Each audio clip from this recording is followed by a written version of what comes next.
حضرت شاہ ولی اللہ محدث دہلوی رحمۃ اللہ علیہ نے لکھا ہے کہ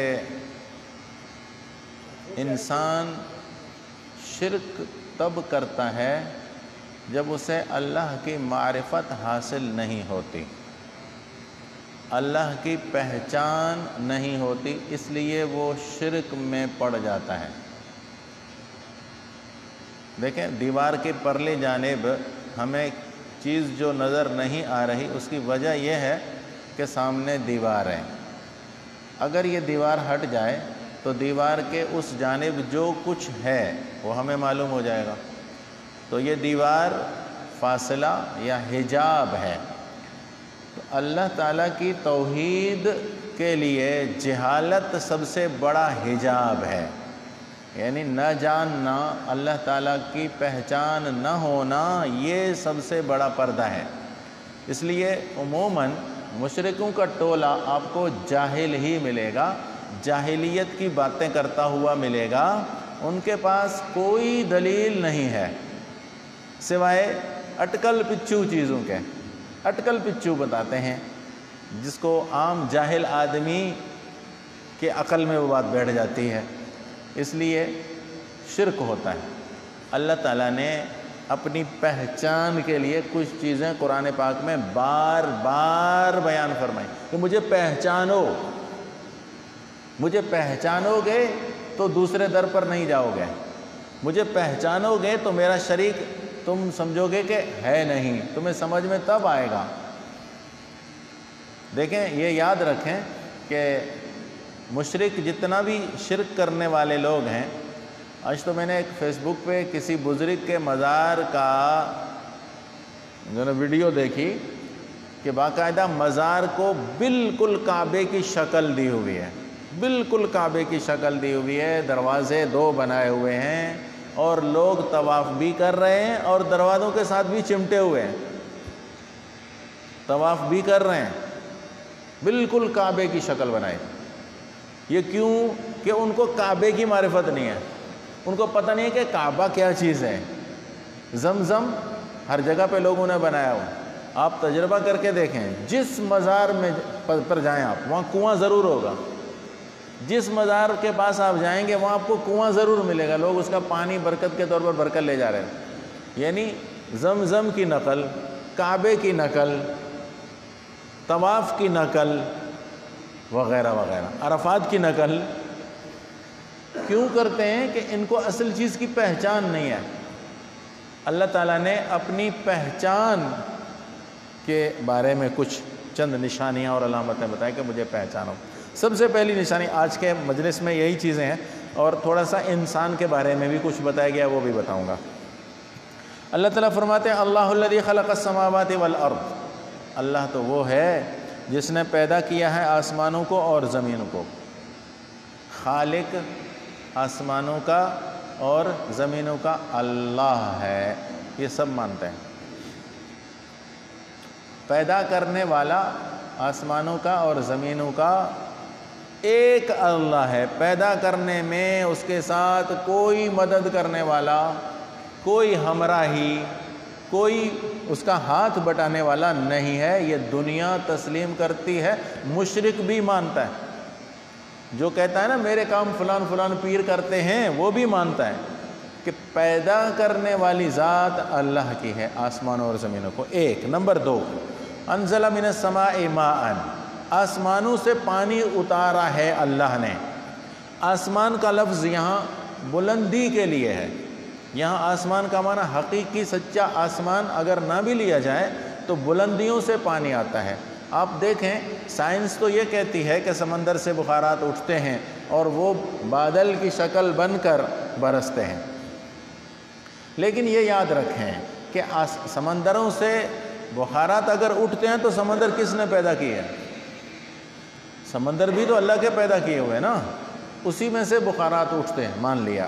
اب بادل بھی بن گئے، کیونکہ جب بخارات اوپر فضاؤں میں جاتے ہیں تو فضاؤں میں ٹھنڈک ہے، وہ ٹھنڈ جو ہے انہیں جما دیتی ہے، وہ پانی بن جاتے ہیں اور جم جاتے ہیں، بادل کی شکل اختیار کر لیتے ہیں۔ لیکن ان بادلوں کا برسنا اللہ کے حکم کے بغیر نہیں ہوتا، ان بادلوں کے برسنے میں بھی آسمانی حکم کو دخل ہے، اپنی مرضی سے وہ بادل کہیں نہیں برستے، اللہ کے حکم جہاں ہوتا ہے وہاں جا کر برستے ہیں۔ نبی کریم صلی اللہ علیہ وسلم نے گزشتہ امتوں کا ایک واقعہ بیان فرمایا، حدیث میں واقعہ مذکور ہے۔ آپ صلی اللہ علیہ وسلم نے شاید فرمایا کہ ایک شخص کہیں جا رہا تھا تو اس نے آواز سنی، بادل کو کوئی کہہ رہا تھا کہ جاؤ فلان کی زمین کو پانی پلاؤ۔ بادل میں نے آواز سنی اور بادل دیکھ رہا ہوں جا رہا ہے، کہتے ہیں میں بھی بادل کے پیچھے پیچھے چل دیا، دیکھوں کیا کرتا ہے یہ۔ تو بادل آگے گیا، ایک پہاڑی علاقے میں، ایک پتھریلے علاقے میں بادل خوب برسا، پانی سب جمع ہوا اور پانی چلنے لگا۔ اب پانی ایک ندی میں جا رہا ہے، میں بھی پانی کے ساتھ جا رہا ہوں۔ جا کر آگے دیکھا کہ ایک شخص زمین میں پھاوڑا لیے ہوئے کھڑا ہے اور وہ پانی کے انتظار میں، اس کی زمین سیراب ہو گئی۔ میں نے جا کر دیکھا کہ وہی پانی اس کی ساری زمین پر گھوم گیا اور اس کو سیراب کر دیا۔ میں حیران ہو گیا اور میں نے اس سے جا کر ملاقات کی، میاں اللہ کے بندے کون ہیں آپ؟ اچھا، پھر وہ جو نام بادل میں لیا گیا تھا نا، فلان کی زمین کو پانی پلاؤ، تو میں نے اس سے جا کر پوچھا تمہارا نام کیا ہے؟ اس نے کہا میرا نام فلان ہے۔ وہی نام بتایا جو میں نے بادل سے سنا تھا، وہی نام بتایا۔ میں اور حیرت میں پڑ گیا اور میں نے اس سے پوچھا میاں کیا کرتے ہو کہ اللہ تعالیٰ نے خاص تمہارے لیے بادل بھیجا ہے اور تمہاری زمین کو سیراب کیا ہے؟ تو اس نے بتایا کہ میں اس زمین میں سے جو بھی فصل میری پیدا ہوتی ہے اس کے میں 3 حصے کرتا ہوں، ایک حصہ اسی زمین میں دوبارہ لگا دیتا ہوں، ایک حصہ میں اللہ کے نام پر دیتا ہوں، اور ایک حصہ میں اپنے بچوں کے لیے خرچہ اور اپنی ذات کے لیے خرچہ رکھتا ہوں۔ یہ واقعہ حدیث میں بیان شدہ ہے، کسی بزرگ نے نہیں نقل کیا، یاد رکھیں۔ بخاری شریف میں یہ واقعہ بالکل سند کے ساتھ اسی طرح مذکور ہے، اس لیے میں سنا رہا ہوں۔ حدیث میں باقاعدہ مذکور ہے اور پچھلی امتوں کا ذکر ہے۔ تو بادل جب برستا ہے تو اس میں اللہ کے حکم کو دخل ہے، یعنی آسمانوں سے پانی اترنے کا مطلب یہ بھی ہے، یہ مطلب نہیں کہ آسمان سے ہی پانی آتا ہے۔ اگر یہ بھی مان لیں تو بھی ٹھیک ہے، کیونکہ سمندر کا پانی کہاں سے آ رہا ہے؟ سمندر کا پانی بھی تو آسمانی پانی ہے نا، زمین سے تو نہیں آ رہا کہیں، کوئی اس میں ہم نے ٹیوب ویل تو نہیں ڈالے ہوئے، کہاں سے آ رہا ہے یہ پانی؟ یہ بھی تو آسمانی پانی اللہ کی طرف سے آ رہا ہے، کبھی ختم نہیں ہو رہا، سوکھ نہیں رہا وغیرہ وغیرہ۔ اس میں تو پتہ نہیں کیا کیا کمالات اللہ نے رکھے۔ اچھا، آسمانوں سے پانی اتارنے والا یعنی بلندیوں سے پانی اتارنے والا اللہ۔ نمبر 3، فَأَخْرَجَ بِهِ مِنَ الثَّمَرَاتِ رِزْقًا لَكُمْ، اللہ نے اس پانی کی وجہ سے پھلوں اور میووں اور بیجوں کا تمہارے لیے رزق کا انتظام کیا۔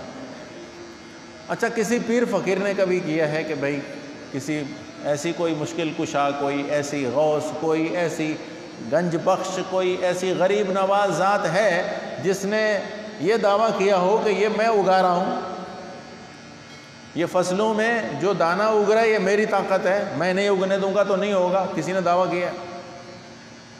اچھا، پھر قرآن مجید کا دعویٰ یہ ہے کہ وَجَعَلْنَا مِنَ الْمَاءِ كُلَّ شَيْءٍ حَيٍّ، پانی ہی زندگی ہے، ہر چیز کی زندگی پانی سے ہی بڑھتی ہے۔